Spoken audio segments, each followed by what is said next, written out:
The Community Strategic Plan is the community's vision for the Central Coast for the next 10 years. It's called One Central Coast because this is the first plan for the whole of the Central Coast. We are one region, one council and one community. We live in a special place here on the coast, one in which we want all members of our community to feel valued and have access to a range of opportunities to participate in the richness of community life. And every one of us can play a part in bringing this community vision to life. If people feel part of a community in some way, they'll give without probably even knowing they're doing it. I wanted to restore this building and get it back to what it was. It was the jewel of the crown, and I wanted to get it back to that. Making a difference. I guess that's what we're really here for. The smile on the faces when they see these engines and that bus coming around, they just love it. If you're following what makes you happy and excited and interested, then you're definitely going to live a life that you will be thankful to have lived. At the end of the day, we just had a good idea. We needed the support of many people to turn that great idea into a sustainable venture. My name's Tim Silverwood. I grew up on the Central Coast. It wasn't until I got a bit older and started travelling around the world I realised that what we had was so special because people don't always treat the environment as well as we do here on the Central Coast. Our programs have focused on going into schools and running events in communities. We also have a huge global online audience. One man cannot solve these big global problems. It's going to take a tribe of people coming together to solve them. It's a really amazing and rewarding journey in spreading this message around the world. I've always been on the coast and I've loved the coast. About 6 years ago I bought the Chapman building. I got the opportunity, I saw that it was for sale and I stood back on the car park up there and a Village Central and I looked down and I could just feel this was the place to be. I could just see what the town was. There's always these little niches that are going back and forth and I guess it's an obsession for all of us because we saw what Wyong was like and it's getting it to a place where we're proud to say we're from Wyong. Like it's become a real proud place to be.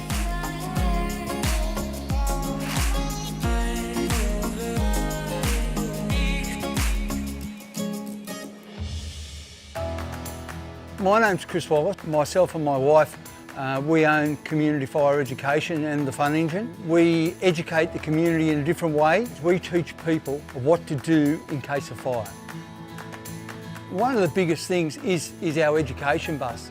What we do, we go out to different fates, festivals, wherever we can go. When we do the bus sometimes, we get 2,000 through that bus.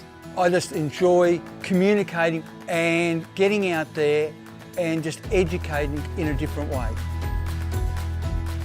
I'm Meredith Gilmore. I've lived on the coast since 2000, originally from Sydney. Chose the coast because it's close to Sydney, but it's got that more laid back kind of thing that I like. I like living in regional areas.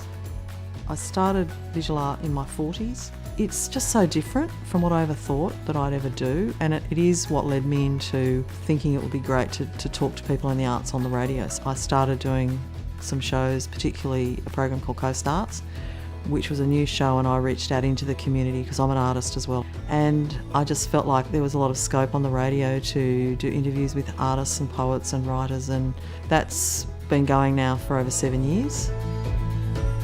My name is Shauna O'Brien. I am from the Central Coast of New South Wales on Darkinjung land, and I'm a dancer. As an Indigenous dancer, we're very inspired by the environment and where we come from, all of the trees, the way that they curve around all of the rocks and the sea faces, the beautiful water, the fresh air, and that plays a huge part in the creative process. I was lucky enough to study at Noosa Dance College, which was a super incredible experience, and the facilities, the studios are really beautiful, the staff are incredible, and I feel very privileged to have had that opportunity.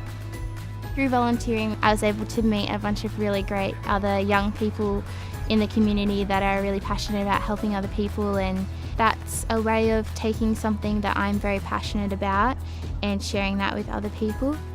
No matter where I go to work or if I have to spend a lot of time in Sydney, I always come back to the Central Coast because it feels like home and it helps rejuvenate me.